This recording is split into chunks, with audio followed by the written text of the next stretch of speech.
Good morning, good afternoon, good evening, wherever you are in the world. This is DMAC, and today I'm looking at this Federal lock. I really do like Federal locks. They are very well made, good fun to pick. This one's quite old, quite bashed up, had a hard life perhaps, but now it's in my clutches. So this is the Federal Lock UC series 720 UC. I do have a key for this one. Works very nicely, as you'd expect. This has the, I think it's the EVVA core. Is it an EVVA DPS? So we've got these cuts on the top there, quite nice bitting, and these cuts on the key. So these are passive when it comes to picking. They're simply for key control. If we tried to use a key that didn't have those cuts in those exact spots, the key wouldn't be able to fit it. It would fit in, but it wouldn't turn. Because I think we've got a sprung-loaded sidebar that locates with those cuts there. So if the cuts didn't line up, the sidebar would remain locked and the core wouldn't turn. So looking at this core, we have got we've got this retaining plate there, very thick, and then we've got this spinning anti-drill plate, and then even further back we've got this core there, which has got, so let's put this down and zoom you in. Yeah, it's got unfriendly warding down there. It's difficult to see on camera, but I found you can either use a shallow hook or a deep hook like the SS Devs in 15 thousandths, which is what I'm going to use to pick this. So let's get him in the vise and see if we can't get him open.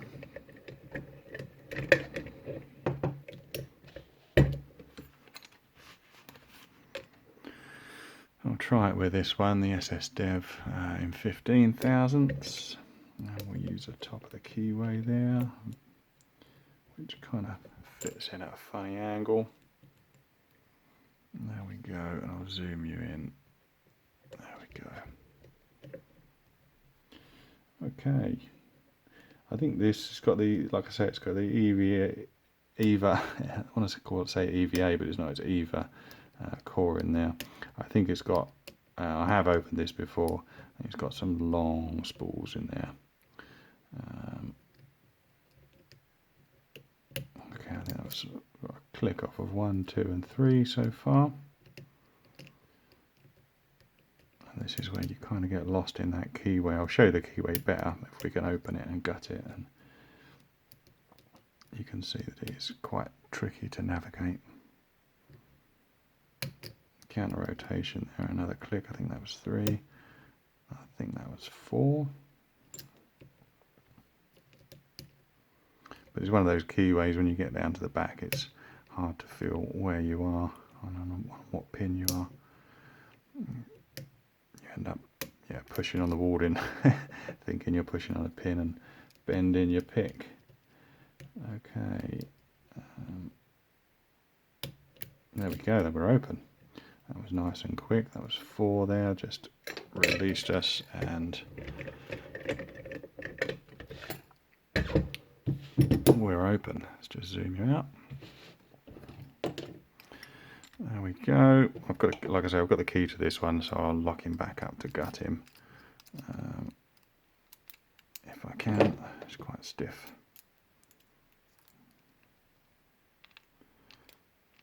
I think I have to, it's key retaining, so I need to put the shackle down. There we go, to lock him up. Okay. Let's grab a screwdriver.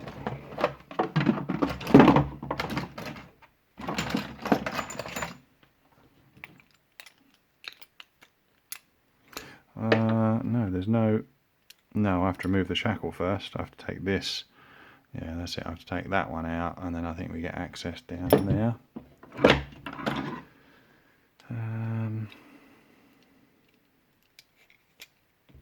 Yeah, that fits.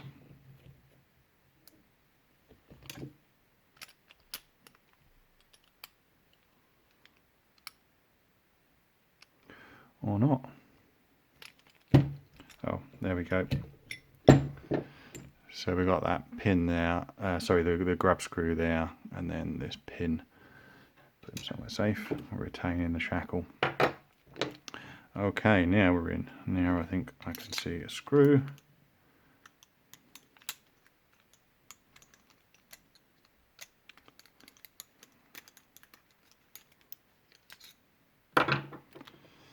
Okay, we've got a screw there. I'm going to make a bit of room actually and bring the pinning tray down so I don't lose all these little bits and bobs.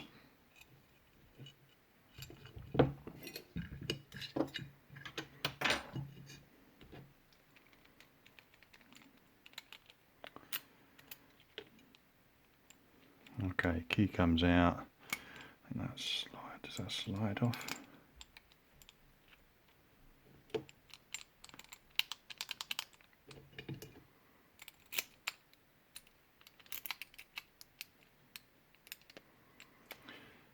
I thought it did. So what's stopping that? Oh, I think it was just caught up somehow. So there we go, we've got the retaining plate there.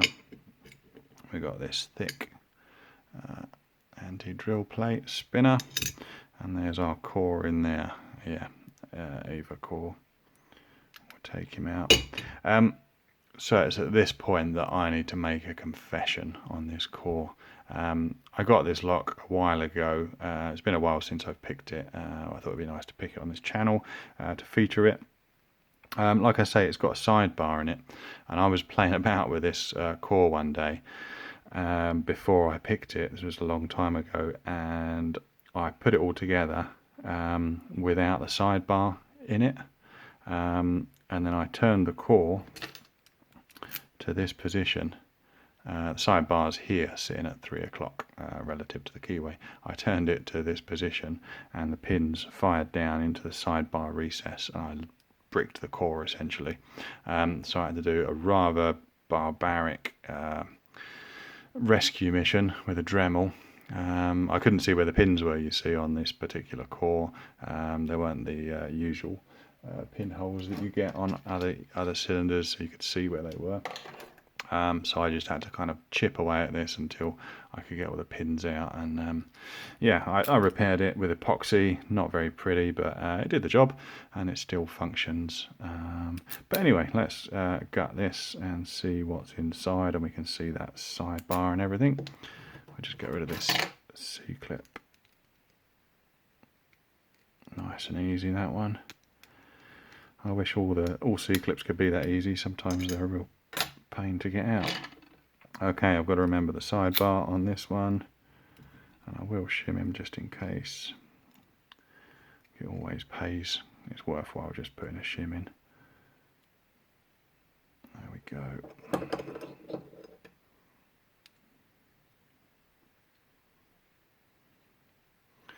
Okay, there we go. So we've got all the pins there, and yeah, there's the sidebar there. I'll tell you what, I'll dump these pins out and I'll just show you the sidebar.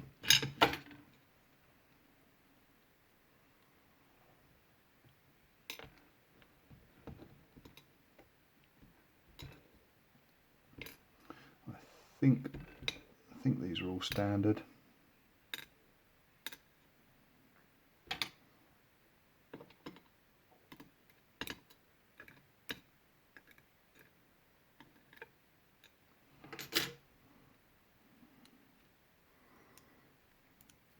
So there you go, the sidebar sits flush, and if you put the right key in, see it pops out until all of those grooves line up, and then it sits back flat again. If we had to put the wrong key in, if it was like that, then that sidebar would stick out and the core would lock up. So that's all that does there. I think we can take him out. Yeah, there we go. So that's the sidebar just there. I think I don't think there's any springs in it at all. No, I don't think there's any springs in it. So yeah, there's the core. Nothing to write home about on there, pretty standard. And we'll just have a look at these pins now.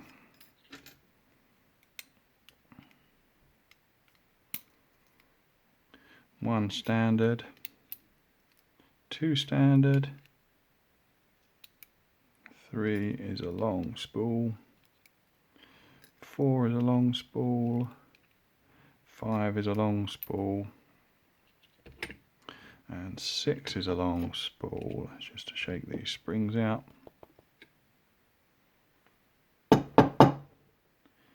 Oh, no, they're stuck in there. I think only a couple of them come out. If you look in there, we can just see as well, there's a groove down there.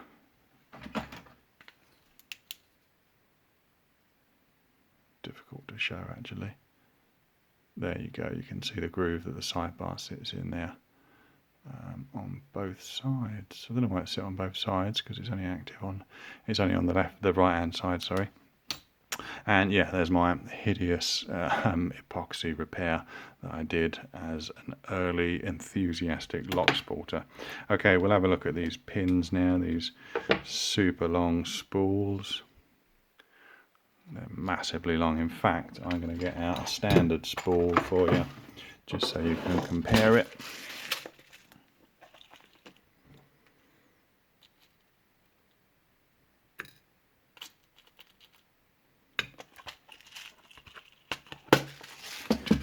So I've just taken out a couple of, there's a couple of standard regular spools there, and you can see the size of these bloody things. Look at them, absolutely massive, and really, really long keeping. It's almost like twice the size as you'd get in other locks.